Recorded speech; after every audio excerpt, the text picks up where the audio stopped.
মই লাহৰীঘাট জিলা পৰিষদৰ অন্তৰ্গত ৫৭ নং কলমুবাৰী গাঁও পঞ্চায়তৰ পৰা অসম জাতীয় পৰিষদ দলৰ মনোনীত আৰু ৰাইজৰ দলৰ সমৰ্থিত প্ৰাৰ্থী হিচাপে মই নিৰ্বাচনত অৱতীৰ্ণ হৈছিলোঁ।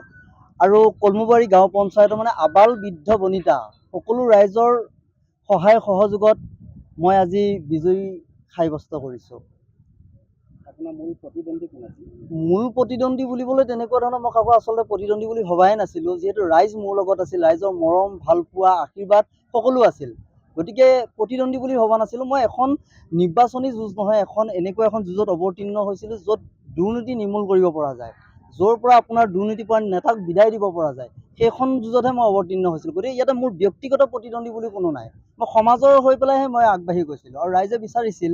গতিকে তেনে পৰ্যায়ত আগবাঢ়িছিলোঁ আৰু মই আপোনালোকক জনাব পাই সুখী হ'ম যে মই ৪,৩৬০টা ভোট লাভ কৰি মই বিজয়ী হৈছোঁ। এক ঐতিহাসিক জয়। কলমুবাৰী পঞ্চায়তত হয়তো অসম জাতীয় পৰিষদ দলৰ প্ৰতীক চিহ্নত প্ৰথমবাৰৰ বাবে মই বিজয়ী সাব্যস্ত কৰিছোঁ আৰু এই বিজয় এক ঐতিহাসিক বিজয়। যিহেতু পঞ্চায়ত নিৰ্বাচনত আপোনাৰ জানেই বহুত ধন টকা পইচাৰ ৰাজনীতি হয়।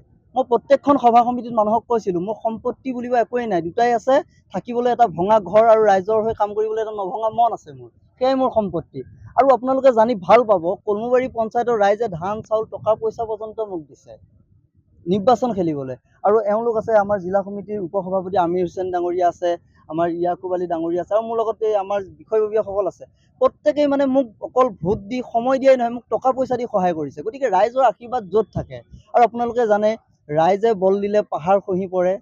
গতিকে ৰাইজে যদি বল দিলে পাহাৰ খহি পৰিব পাৰে, নিৰ্বাচনত কিয় জয়যুক্ত হ'ব নোৱাৰিম। গতিকে ৰাইজে ভোট দিছে, জয়যুক্ত হৈছে, খুব ভাল লাগিছে আৰু আপোনালোককো ধন্যবাদ জনাইছোঁ। অনাগত দিনত আকৌ লগ পাম, ৰাইজৰ হৈ কাম কৰিম, আপোনালোক যাব, কি কাম কৰোঁ আপোনালোকে দেখা পাব। আপোনাক জিলাখনৰ ভিতৰত একমাত্ৰ আপুনি মানে ৰাইজৰ দলৰ অসম জাতীয় প্ৰাৰ্থী নেকি? প্ৰাৰ্থী আমাৰ কেইবাজনো আছে, মই এতিয়ালৈকে বিজয়ী সাব্যস্ত কৰিছোঁ আৰু ২-৪জনৰ এতিয়ালৈকে কাউণ্টিং হোৱা নাই। তেওঁলোকো আমাৰ আশা আৰু বিশ্বাস তেওঁলোকো নিশ্চয় বিজয় হ'ব, কাৰণ আমি জাতীয় পৰিষদে মৰিগাঁও জিলাত এয়া মাথো আমাৰ আৰম্ভণিহে মাথো।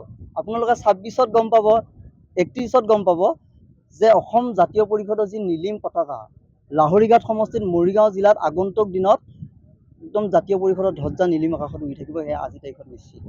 এয়া মাথো আৰম্ভণি।